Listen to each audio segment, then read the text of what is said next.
Hello, and welcome to another episode of Tuesdays with Tally. This is episode 18, and I'm your host, Brian Tally.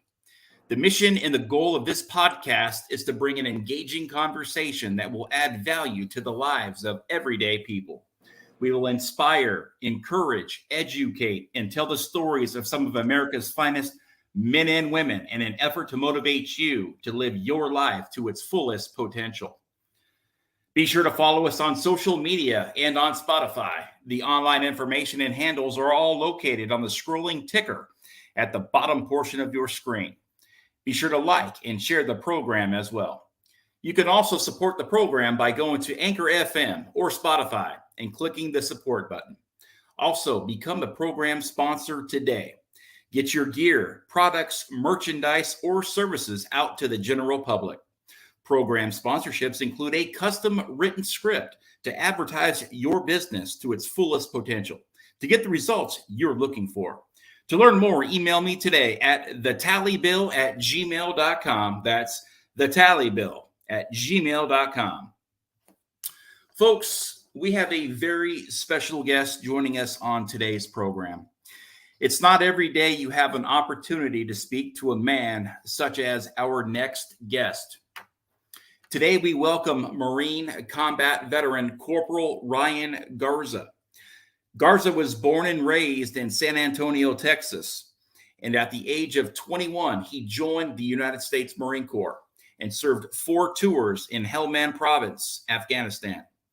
After surviving multiple IED blasts, Corporal Garza was taken out of the fight on October 3rd of 2011.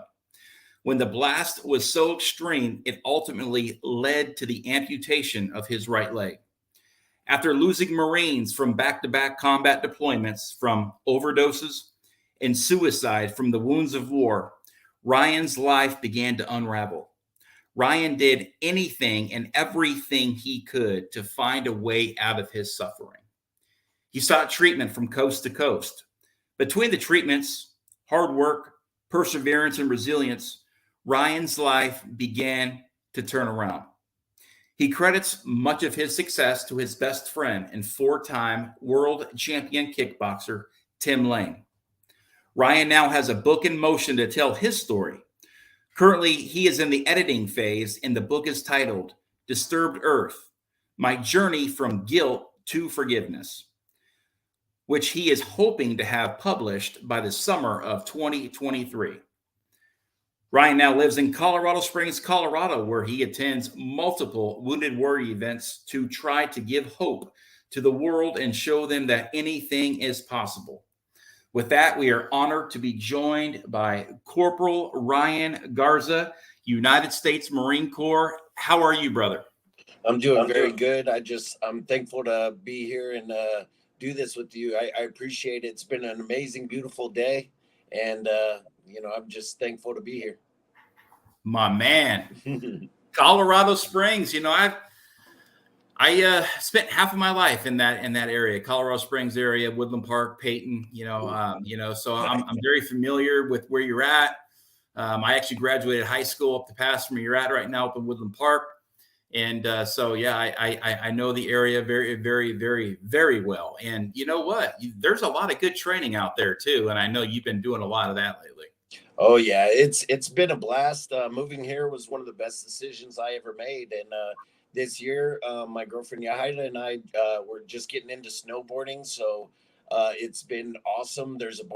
We love the mountains. We just got a new house, and that we'll be moving into soon, and we've just been living it up in this beautiful state. Man, that is awesome. Yeah, it is totally a playground for sure. Oh yeah, a big playground. Indeed. Now, you grew up in San Antonio, Texas. Is that right? Yes, sir. Tell us a little bit about that. In San Antonio, it was pretty wild. We had a bunch of we went to a pretty crazy school. I went to Judson High School, and it was, it was just kind of leading me in a different direction in life, and I made good grades. and I did sports. I played football, basketball, baseball, track, swimming, water polo. And in high school, I swam and played water polo, and I was a captain of my team by my sophomore year.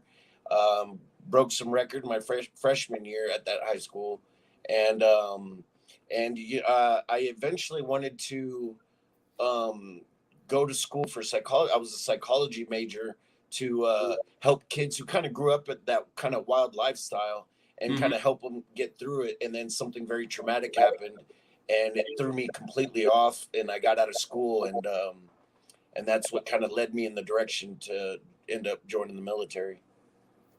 I understand. You know, sounds like you were quite the athlete, my man. I loved to compete ever since I was a little kid, and actually when I was 8 years old, I was a club swimmer, year-round swimmer, and I got first in the city of San Antonio by 1/100th of a second in the 50 freestyle. So that was a really great moment. And then just with all the sports and competing and just the teamwork and being able to work hard and try to be the best I can, it felt great. And I just always loved to compete. After you go through some of life's battles growing up, what inspired you to be a Marine? Was it that athlete in you that said, you know what, I want to go to the branch where I'm going to be challenged? How did that all come out to play? Well, honestly, my immediate family, there's no one in the military. So it never really crossed my mind whenever I was getting out of high school and going into college.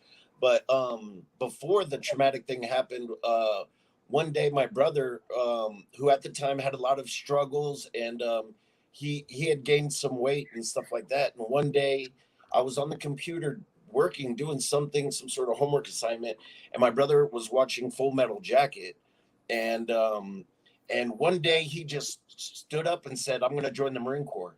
Got dressed and then went off running and just took off. And at the time, I was like, "Yeah, right," because we're like, "That's the Marine Corps. There's no way." And he just started running, losing the weight, came back in sweating, doing all these crunches, and he did it. And he became a Marine. And still at the time, I was just like, "Oh my God!" Like, he did it. And but I still was on that journey to be a psychology major and help kids. And when something traumatic happened and I saw that I was kind of going down a bad route again, I thought of my brother, and I thought, you know what, I should join the military. And when I see those commercials, it's like Marines look dang good in them blues. So and plus I just love the title of the Marine Corps, and I just loved what it was about and what they stand for. And that's when I said that was for me. Well, looking at some of the pictures from when you served, you were definitely what they would call a poster Marine. Now, how did your brother do in the Marine Corps? He did one tour in Iraq and one tour in Afghanistan, and it really messed with him because we hadn't seen each other in a few years. We just kept missing each other all the time. We missed each other after my first two where I was going for my first tour to Afghanistan. He was coming back to Iraq, and we missed each other in Ireland by like an hour.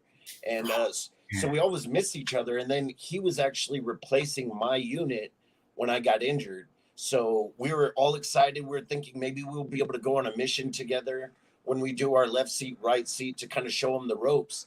And we're just excited to see each other. And so when I got hurt, he had to not only go to Afghanistan, but he had to replace my unit with people who knew me. And he didn't really know or seen me since I had gotten injured, didn't really know the full extent of how extreme it was. So it was very hard on him, but he still stuck in there, did his job. And he eventually ended up getting very sick and got Crohn's and ulcerative colitis and a bunch of other things that ended up having him to retire from the Marine Corps. I'm sorry to hear about that, man. Thank you. He's a trooper. He's been through a lot, but he's got that Marine mentality, and he's fighting. He's an amazing father and husband, and he's just doing a great job, and I'm proud of him. Love to hear it. Thank you. I love to hear it.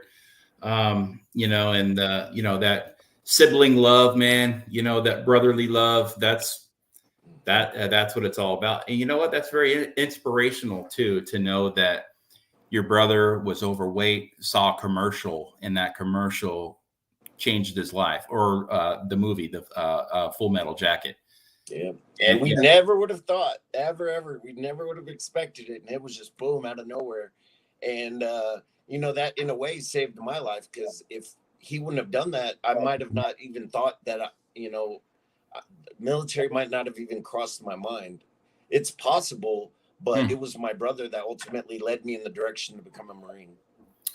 You never know. Those little tiny life moments sometimes will end up being these massive, massive changes, whether good or bad. Those little moments do appear, you know, at times. What was your MOS, Ryan? My MOS was motor transportation. So I was a truck driver, but when I went for my first deployment in Afghanistan, they said we are, or there's a lot of IEDs in Afghanistan, so we need a sweep team. So I ended up getting trained to be a sweeper, to where I dismount the truck and look for IEDs using a metal detector. And then by the third tour, whenever I went back out there, I actually got medical training. I got live tissue trauma certified, and so I could be a first responder as well. Because anyone who gets blown up, or any type of thing that happens, my truck is the first one there. So I got the medical training, and then I became a full-on sweeper by my third and fourth tour. Wow. Were the tours, what, 6 months or 1 year at a time? They were 7 months. And then, so the first tour, instead of coming back home, I volunteered to stay for another tour. So my unit came home and I stayed. And then I came back from the second tour, and everything was different. I felt uncomfortable a lot. And I didn't really realize that things were kind of messing with me mentally.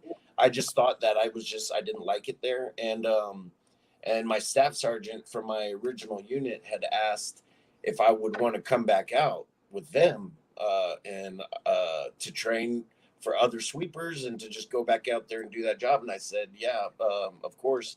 And so I went back out for my third tour.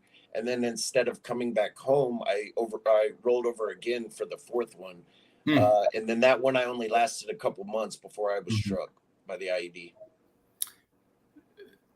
You've served a lot of wartime.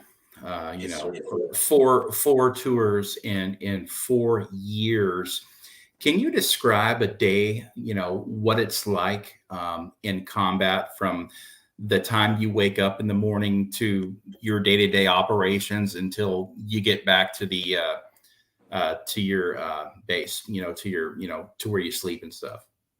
Well, a lot of the times when I think about that, I think of my buddy Johnny Prieto, because, you know, it was never a fear thing. We never woke up afraid of missions, or we were all actually excited. We'd go out there, we work hard, we, you know, do everything we got to do. And when we came back, and this was mostly like my first and second tour, but when we came back, we would walk over to that, because we were in Camp Leatherneck, and they have different countries like the UK, Australia, or different places out in that base. And we would go to the Dutch area, and it was just they had this little shop. They had this little plastic table with these plastic chairs, and it was just, I mean, look, you see desert all around, nothing special, but we called it paradise because it was just, and sometimes we didn't even talk. We walked the couple miles to get there. We would get a Red Bull each and a Romeo and Juliet cigar, and we would sit there, and we called it paradise because that was our way to clear our mind and just sit there. And even though it just was in one of the worst places in the world, to us it was literally like paradise. It was like we were on a vacation. We had good thoughts, we had a good mentality, and then we walked back to our tents feeling refreshed and better about what we're doing. And so I know a lot of things seem scary in combat and stuff, but a lot of the times the fear never really kicked in until after we got home. Out there, it was pretty much you have that mindset to do the best you can, and then we make certain things like going to the gym or going to paradise or whatever to keep our sanity level. Mm-hmm. That's very interesting, man. You know, you can kind of just, after your day of combat, you know, and sweeping vehicles, you know, and looking for IEDs, to know that you can go to a place called paradise and just look at the desert. But have that cigar and in that downtime and still be with your brothers and just decompress and then go to sleep and then wake up and do it the next day. Mm-hmm. Now,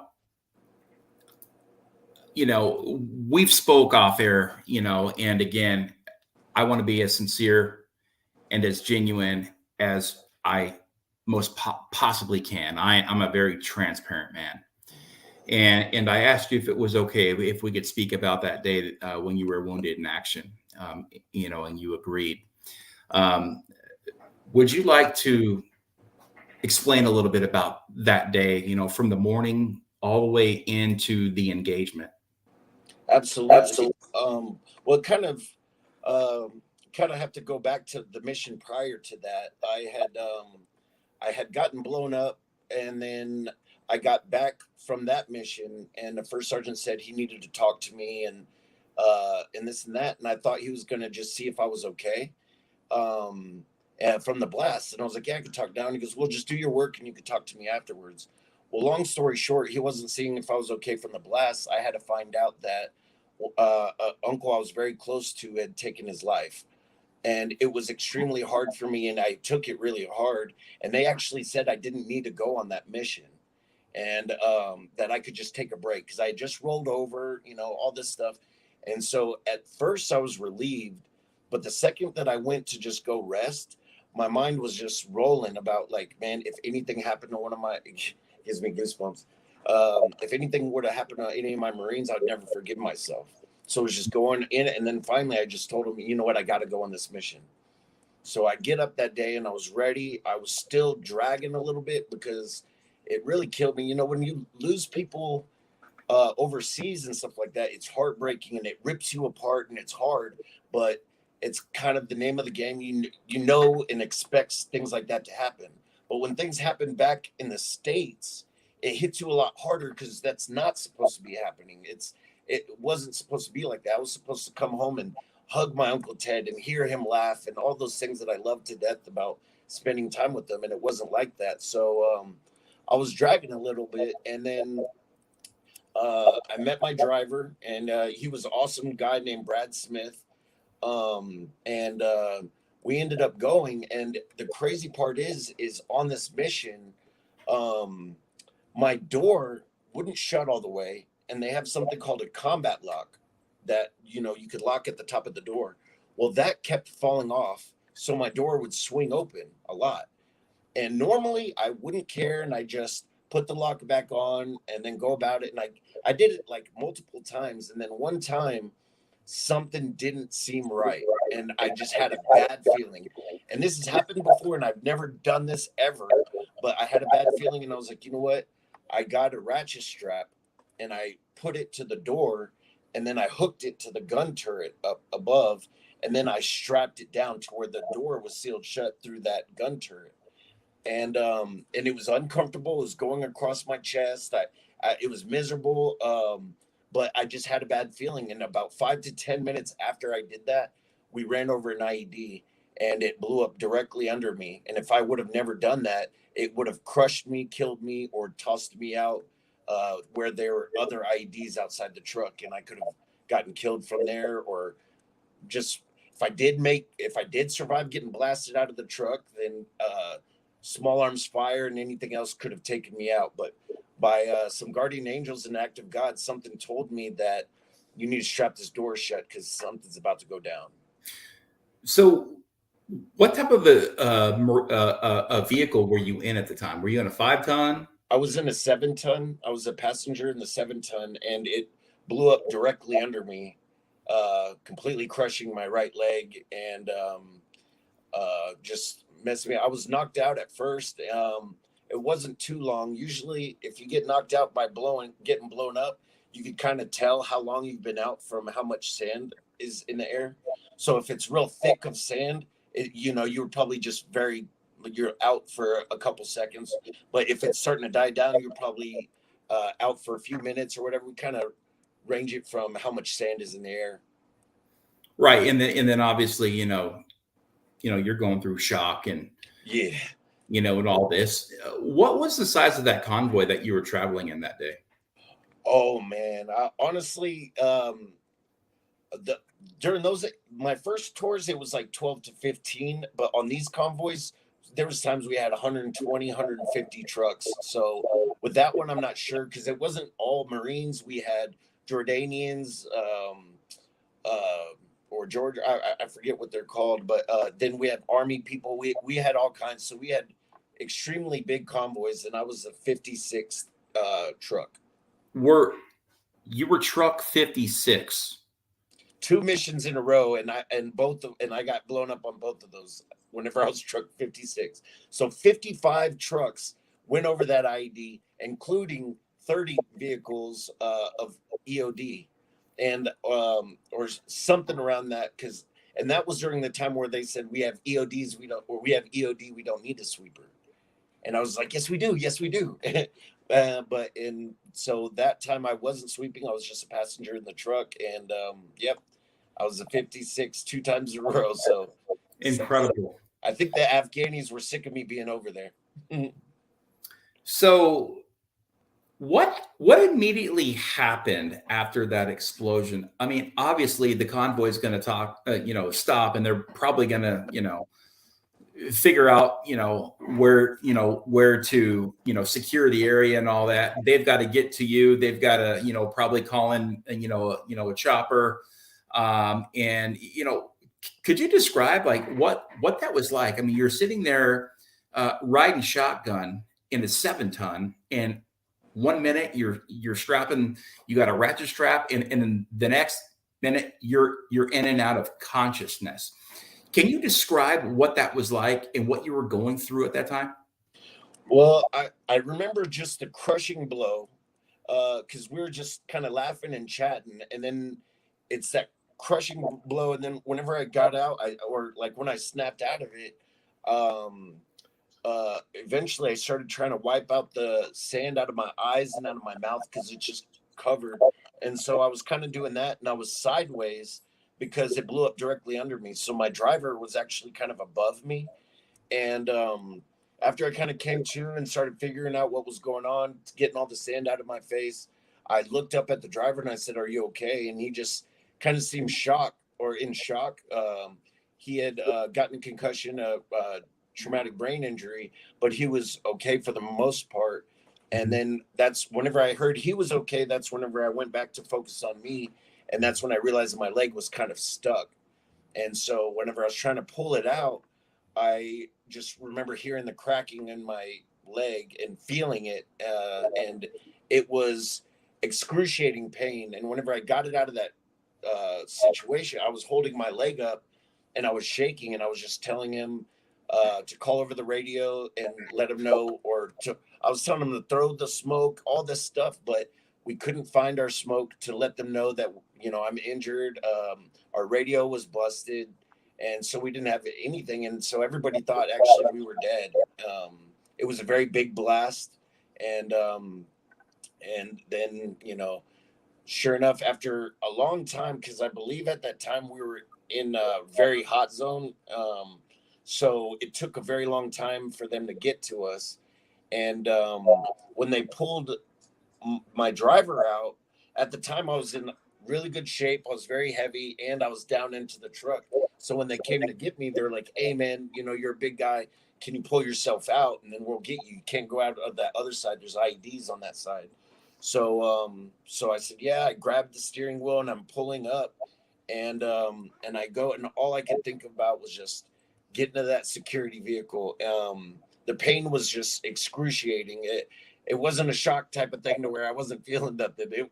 I felt it all. And then finally, they made it to the truck, and I just remember, I kept I told the doc, I said, take my boot off, take my boot off. I could just feel it. And it was just terrible, terrible pain. And he untied my boots and he started trying to pull it off. And I could just feel my bones dislocating. I could just feel everything. So I yelled at him to stop. And he said, I said, cut it off, cut it off. So he went and he asked me the dumbest question. He goes, you don't care about your boot? And I was like, no, I don't care about my boot. Cut it off. And so he started cutting. And then when he took it out, it literally looked like someone had gotten a softball and shoved it under my skin on top of my foot. It was just this huge ball on top of my foot. And I don't remember too much throughout that experience. I remember getting into the bird, and the guys, everything could seem a little bit different maybe from that point to, what happened. But I remember the guys being seemed like they were scared. And so I told them to be careful for my leg. And one of them bumped into me, and it was terrible. And I started screaming, and then I don't remember, or screaming at the person. And I don't remember anything till we landed. And then when we landed, I was all out of it, and I'm in a wheelchair, and I see my lieutenant colonel, I believe, and my first sergeant, and all crushed up. My reaction was to get up and salute him. And he laughed and said, sit down, Garza. And he goes, hey, man, you've done your job. It's time for you to go home. And that was at that time where I was ready to go. So during this, you said, you didn't have smoke, you didn't have anything, you couldn't find it. Your 7-ton was destroyed. The people in the front and back obviously had all their stuff still intact, right? Were they calling in saying, we're under attack, or an IED exploded and we got some men down, and did they do all that for you? I would hope so immediately. Yeah. So the way it works, and this is kind of how we tell as a sweeper, if someone throws out green smoke, then that means everybody in the truck is okay. We could take our time, go slow to sweep everything thoroughly. If they throw out red smoke, it means someone's hurt. Get over there as fast as you can. And then if there's no smoke at all, then that means you got to think of them as either badly injured or dead. So regardless, the fact that we didn't have a radio or the smoke, that right there is just a sign that they need to hurry up and get there.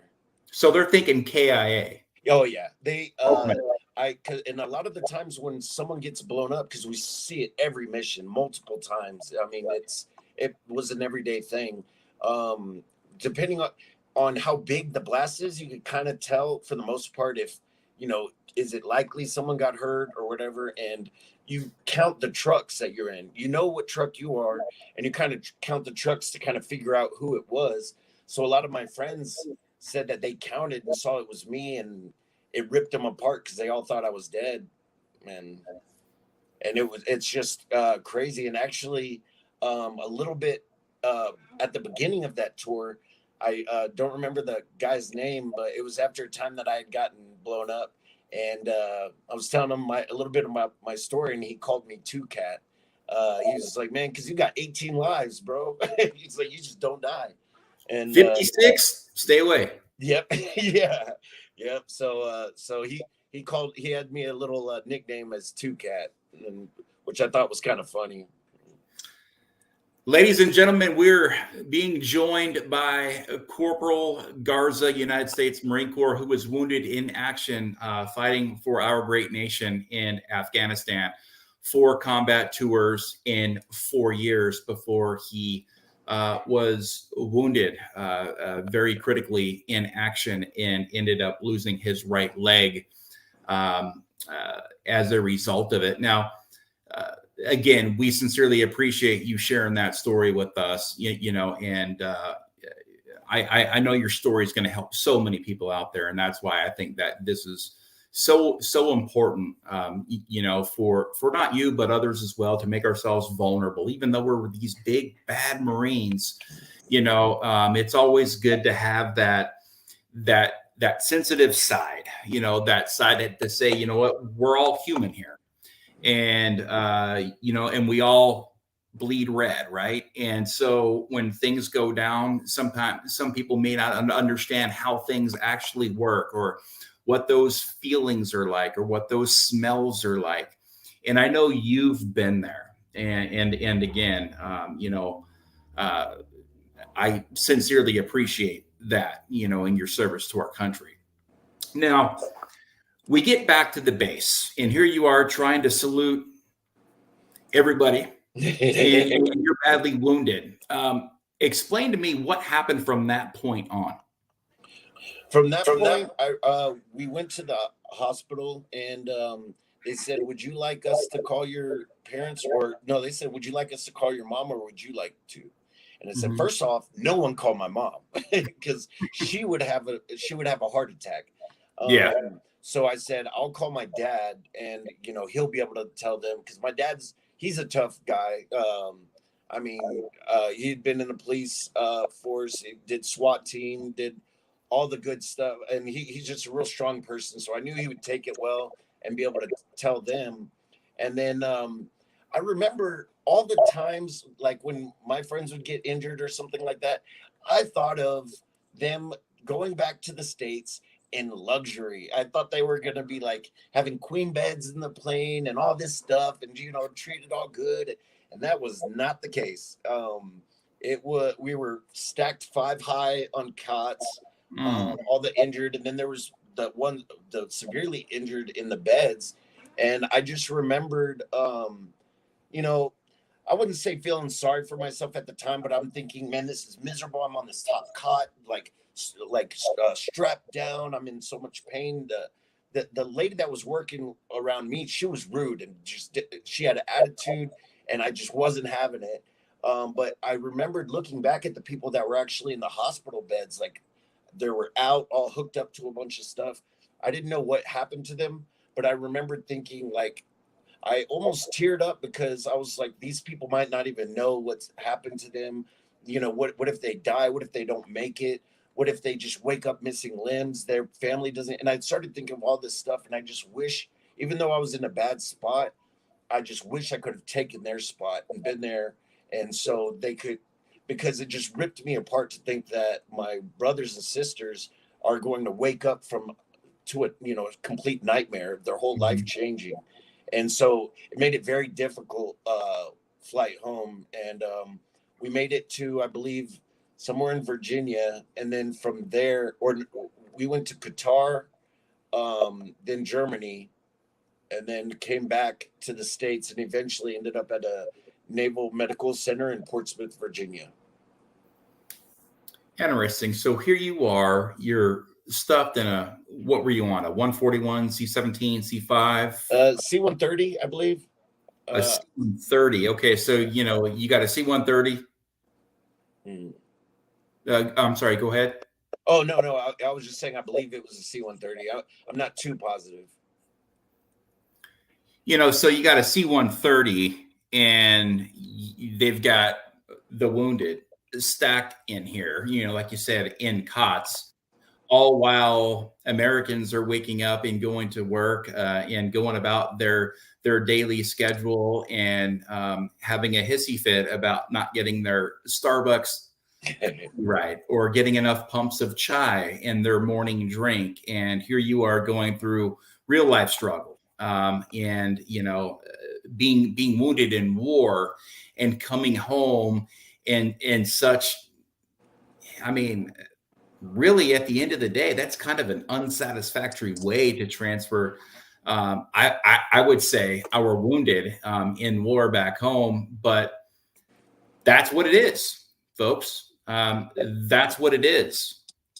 And so you got back, and you're now in Virginia, and you began to just spend some time in the hospital from that point. Yes, I spent 13 months there, and Mm. they were trying to save my leg. Did a bunch of I was limb salvage. They did a bunch of surgeries, physical therapy, everything, and after a while, I knew my leg wasn't going to be the same. I didn't have all the mobility. But it was doing good, and I was hanging in there. I was walking, and then one day I felt a little pain in my foot, Mm-hmm. and I was getting close to retiring out, getting medically retired, and so I was like, I have nothing else better to do. It's a hospital, so I went to go get checked, did X-rays, and they're like, no, you're good. It's healing pain or whatever. I don't remember what they said, and I said, okay.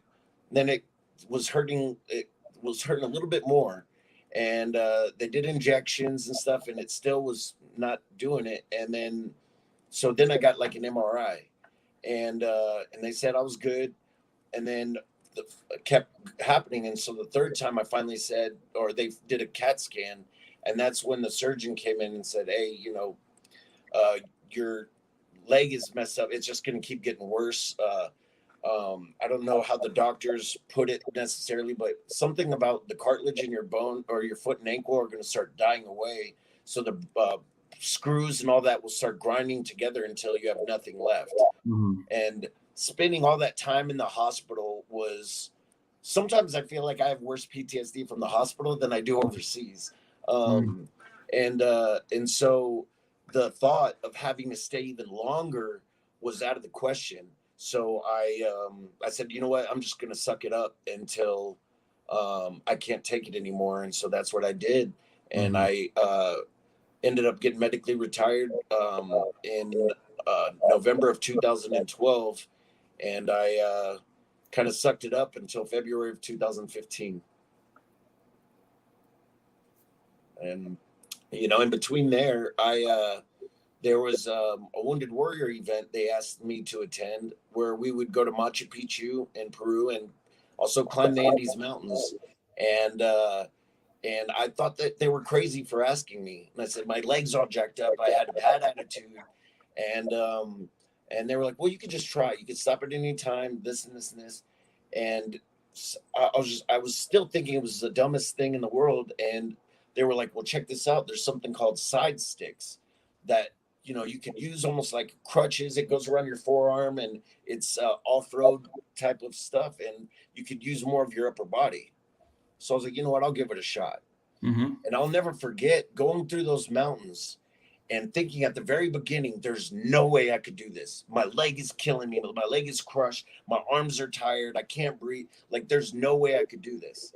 And I'd say about maybe a little after the first week, I'll never forget this certain mountain that I actually have a picture of, but I'm going up it, breathing hard, feeling just like I've got 1,000,000 pounds on me, all the pain going through my body. I just can't take this anymore. And I'm going up, and I look up and I see this mountain, and it's like tiger like. It's got these stripes, red, black, tan, orange, all these amazing colors and these stripes on this mountain. And something kind of lifted in me.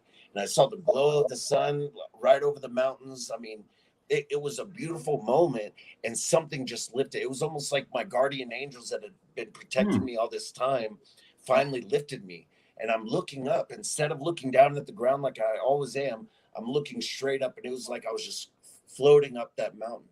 I was breathing good. My technique was good. I was getting That's every beautiful. rock. I wasn't tripping. I wasn't doing anything. And later we go to do the final summit, which was Mount Mariposa in around 18,000 feet. And I Oh, wow. remember that last day we had to wake up at about 2 in the morning, hike through the mountains for about 10 miles, I believe, and then to get to the final summit.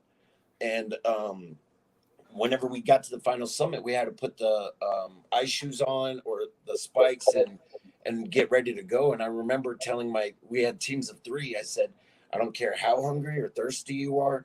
You eat your apple, you drink your water, but I want to be the first on top of that mountain. So we get there, and we hurry up. We're eating our apple. We get our spikes on. We go up to and it was this 18,000-foot mountain. While the first week I'm thinking there's no way I could do another day. There's no way I could clear another mountain. But something in me, I had my guardian angels with me, and I had that strength to keep moving forward. And when I hit that final summit, we were the first ones on top, and it was the greatest feeling in the world. And that's one of the times I realized, you know what, I'm not dead yet. I can still do Mhm. stuff. And that was that first part of hope that I got since the hospital. Yeah, a little bit of purpose, and I was going to ask you later in this interview, what your most rewarding experience of your life was, and I think I just figured it out. Yeah, that was one of them. And then honestly, there got to be two different ones, because there was another mountain climb they asked me to do 5 months after my amputation. And again, I thought that was crazy. And there's actually a YouTube video on that, called Ryan Garza, What's Your Everest? And I thought they were insane too. And again, they're like, you could stop at any time. And I'm going up there, and leading to go up the mountain, I'm already tired. And I'm thinking again, there's no way I could do this. There's no way I could do this. Mm-hmm. And so I start going up there. I'm going up. And I don't know if you're familiar with Eric Weinheimer. I believe that's how you say his last name. But he's the first blind person to ever climb all 7 summits of the world, including Everest. Oh, wow. And I climbed with them in Peru. And I seen him again. And I'm going up that mountain. And while I'm getting closer, I mean, it's so exhausting. I was getting used to my prosthetic. I kept falling, almost bashing my teeth out on the rocks, but I kept going. And then they said, hey, Eric's up there. And he said, he's not coming down till you make it to the top. And that was motivation as it is, just to see how great of a person he is, how strong he is, climbing all these mountains and doing it blind. I kept on trucking, and that was another one of the most rewarding feelings in the world, because at first with the Andes, I didn't think I could do it. I didn't think I could do any type of climb like that. And with this, I'm missing a leg. There's no way I could do that again. But I climbed a 14,141 foot mountain 5 months after my amputation. Now that was the next kind of hope, because once I lost my leg, it went back to, I'll never be able to do this. I'll never be able to do that. But then that gave me that hope. And I was like, you know what? I can do something. I can do this. And if I could do this, maybe I could do this. And if I could do that, then maybe I could do that. And it just started giving me that big spread of things that I could still do with or without my leg. Oh, yeah, absolutely. And no wonder why you're in Colorado. You are in the perfect place to go out there and train on all those 14ers, and really practice for those big 18 that you guys play around on into what, Andes or whatever you were saying? It was the Andes Mountains, and it was pretty crazy. We got to spend time with the very last of the original Incans, called the Cueros people. And we got to stay with them. We built them their very first stove. And we made them a little guinea pig farm, because guinea pigs are a source of protein for them out there. And so we were eating guinea pig and alpaca with them. And it was just very inspirational, everything we hear about them, and being able to see how they live, and seeing that there was this little boy, 3 years old, walking. And they go, see that little boy? He was walking towards the mountains. And he said, he goes a few mountains down to see his best friend, who's also like 3 years old or something like that. And they take turns coming to visit. A little 3-year-old boy climbing these mountains to get to him all by himself. And I'm thinking, the way we are here, it's unbelievable to think that they could do things like that. And that's what kind of gave me that extra drive to, what, this is for them. They're giving me that spiritual side of things. Yeah, no, you're right. It's like, I have a freshman in high school, and he's like, hey, I'm going to go to the park. I'm like, no. Where? It's like, it's just, our society has changed here so much over the years with crime and this and that, and just worry, and, your kids. And I don't know, it's just a different time. I don't know. But yeah, I totally can understand that. And now you got a 3-year-old over here. You're like, wow, man, they can just do whatever they want. And they're just, it's a different life. It's a different society and different, and all this. And now you're in this, and it's just adaptability, and you're looking at it and you're like, holy smokes. Oh yeah. And I don't have a leg, and I'm doing all this, and I'm inspiring others, and this and that. And it's just amazing, and I could talk to you probably for 8 hours on this. And, but sincerely, I mean, your story is incredible. And I know you inspire a lot of people out there every single day. Let's talk a little bit when you got out of the Marine Corps. Okay. So you get out of the Marine Corps, you start to transition into civilian life. You now have your prosthetic. Kind of walk us through what it was like for that transition, and then also explain a day in the life of Ryan Garza. What's your day-to-day look like? Well, it's a lot better now these days because sadly, after I did that climb, it was in 2015, Mhm. and that was, like I said, I was on the right track. I was doing something I never thought I thought was impossible, and Mhm. I always loved the thought of making the impossible possible and to do it. And so I was going on the right track, and then I was still living here in Colorado Springs in 2016, and I got a call saying, "Hey, David passed away, a friend from San Antonio." And so I was just like, it was heartbreaking, and I was going to book a flight to the funeral, and then I got a call saying, "Hey, Kim died." And so I went back home for the funerals, came back. Well, I ended up losing two more people, so back to back, and ended up just having a full blown meltdown, and got hospitalized. I was losing my mind, and I had already made plans to go see one of my best Marine buddies, Jake Pettit, because his birthday is October 4th and my Stay Alive Day is October 3rd. So we're like, hey, let's visit together. Well, during that time, I was thinking maybe I just need a rest. I just got back from the hospital. Maybe I shouldn't go. And I was like, you know what? I need to be around my Marines. I need to go out there. And I went, and on October 2nd, sadly, something triggered him, and I witnessed him take his life. And that was my where I drew the line in life. I thought that was the killer. That there's no way. I've been through so much in my life, even before the military, and I thought that was the end of it, and I couldn't take any more. I went in this very deep, dark place, and I really wanted to take my life. But something in me, even though I wanted to quit, I wanted to stop, there was something in me that's saying, keep going, you have to, this and that. And I wasn't listening to any of those things. But it was right when my mind just said, people are counting on you, is when it really hit me. And that's how a bunch of things in my life have been that pushed me that extra mile is people are counting on you. You have to keep going.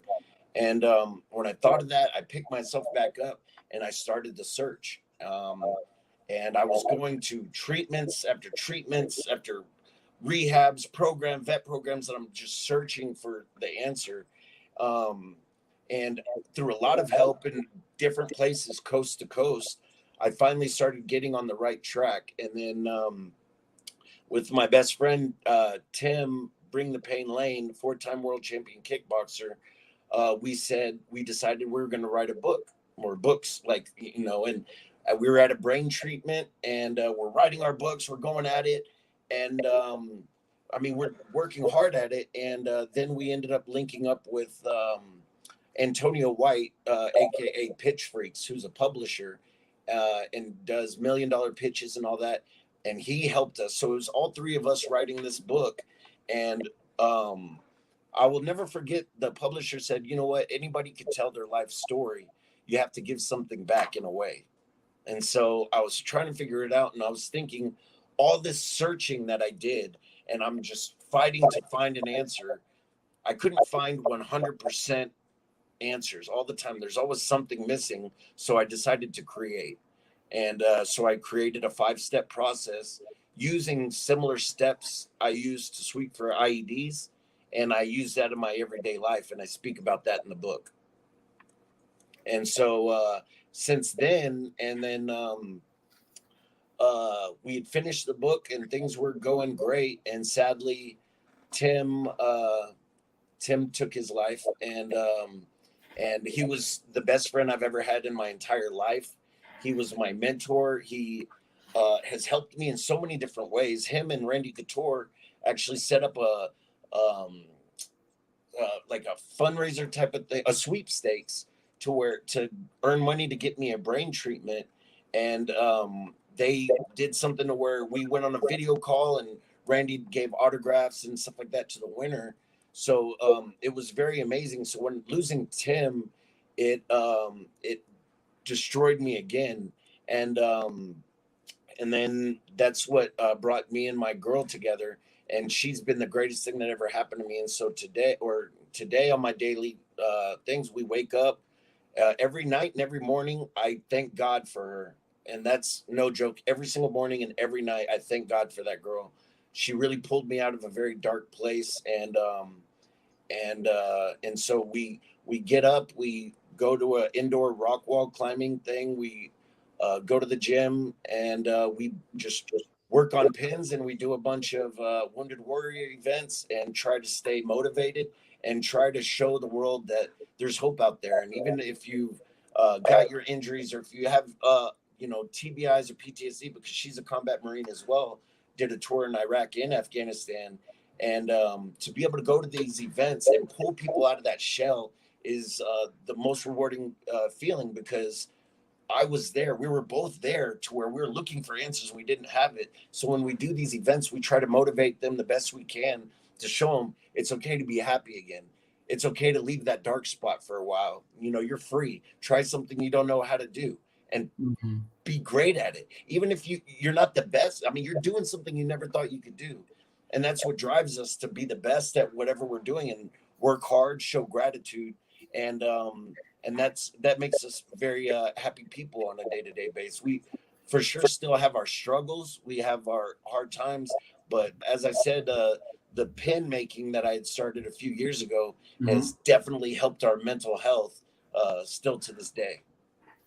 Yeah, we'll get into the pin making, but first I want to, I'm stunned, and I'm so sorry, and I offer my sincerest condolences to you and to all of those great friends and family of yours that you've lost. You have been through a lot. You have been through a lot of trauma in your life, more than probably anybody I've ever met before, and a lot of those things I didn't even know until today, until right now.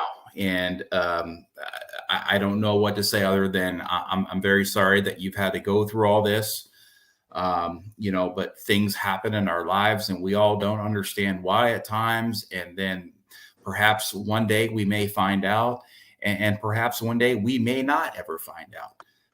But to be so battle hardened, I mean, you are the epitome of a warrior.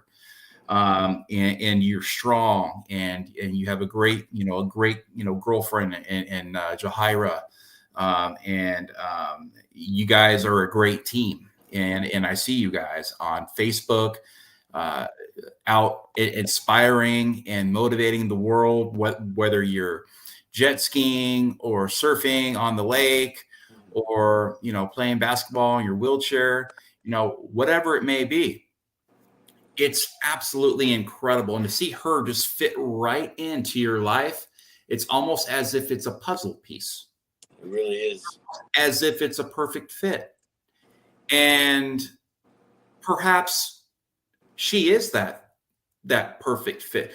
Maybe she is that piece, your leg that you lost, and that's that piece. You're getting that piece back, and that's what makes you full again, and that's what makes you whole again. And all that, sensitivity and that gratitude, and that you get to spend your life with somebody that has been there, been in your shoes, like-minded. And I think that's great. And it's actually giving me goosebumps, right now. And I want to ask you something, because I've got to do this right. And I've never done this yet. I am new at this, but we're up against time. So what I'm going to ask you to do is, can we do the hour here, and then we're going to restart another episode to finish your story. That shouldn't only take maybe about 15 minutes, but your story deserves to be told in its full entirety. And if we need to do another episode, because I can only go up to an hour here. Okay. But if it's okay with you, I'd like to do that, because, like I said, if I'm going to tell your story, I've got to tell your story. I'm not going to just tell 3/4 of it, because you deserve. I appreciate that very much. It means a lot. The whole thing. So now you've been through a lot. You go through a lot on a day-to-day basis. we all struggle. And the way you've handled your struggles over the year is a direct, that's your character. I mean, your character is incredible, and who you are in your embodiment as a man and as a Marine, is truly, truly inspirational. Now, to get you through these days and these hard times, you began to pretty much make these custom pens. And if it's okay, I would like to show the listeners here a little bit about the pens here. I'm going to go ahead and I'm going to run this video. Hey, I'm Ryan Garza. This is making pins. Starts off with little blocks like this. We put the brass in and we turn. This is making pins and what I like to call shaping my day into something beautiful.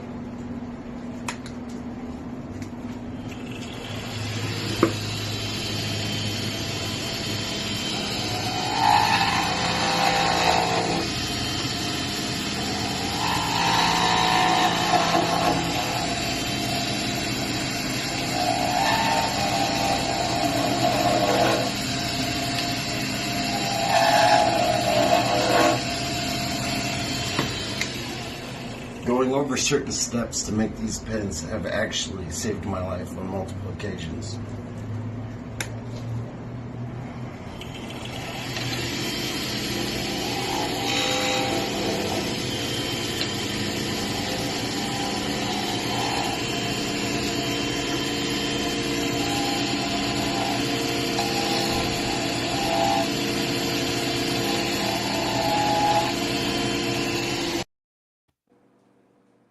Absolutely incredible. Thank you very Now, much. what inspired you to start making these pens, and how did you get that idea? I was at a program called Aspire in San Diego, California, Mhm. and they had asked multiple times if I wanted to go learn how to do a pin, and I kept saying no. That was stupid because I shake too much. There's no way I could do that. And one day I was just in a very good mood, and I tried it out, but it didn't. Once I started learning how to make the pins, it wasn't till later that I actually realized how it's more than an art for me, and that I could use it as a healing process. The way you have to think 5 steps ahead, because when you're in there, and it all started from a little chip, so it was a mistake that I had made, and that started instead of giving up and throwing it away like I used to do. I could sit there and be like, okay, well, maybe I could do it a different way. Maybe I could make a little gap through here, make a bubble through here, and make it still make it the pin that it needs. So it all started from a little mistake to where I had to think 5 steps ahead, and thinking 5 steps ahead makes me not think of those bad things in life, makes you forget, and you actually get to be present and in the moment at that time. And there's times where that was a desperate need for me, and I needed to be present, need to be in the moment. I need to get out of my dark thoughts, and it pulled me out. And one of the times that it saved me, because usually I'm not sure on the time if you want me to continue talking for the next one, or how would you like to do that? Yeah, no, I mean, this is awesome. You literally took something that was broken, a remnant, if you will, and you turned it into something that is living and is living through you, through your own creation. And again, that is how we are reborn in life, the remnant. It's biblical, it's beautiful, and we are going to end this interview right now so I can pick up and continue on to the story with your pens.